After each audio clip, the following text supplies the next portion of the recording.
دوا پہنچے گا۔ اور اگر کوئی شخص دیکھے کہ بادشاہ کے آنے سے کوئی بری بات نہیں ہوئی ہے تو دلیل ہے کہ کسی طرح کا نقصان اس موضوع والوں کو نہ ہوگا۔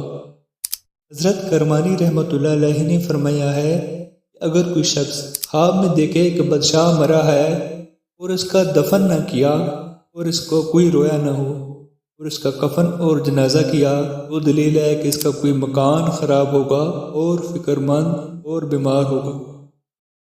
اور اگر کوئی شخص دیکھے کہ کعبہ میں یا حج یا عمرہ کیا ہے تو اس امر کی دلیل ہے کہ سلطنت کو زوال نہ ہوگا اور دشمن سے امن میں رہے گا۔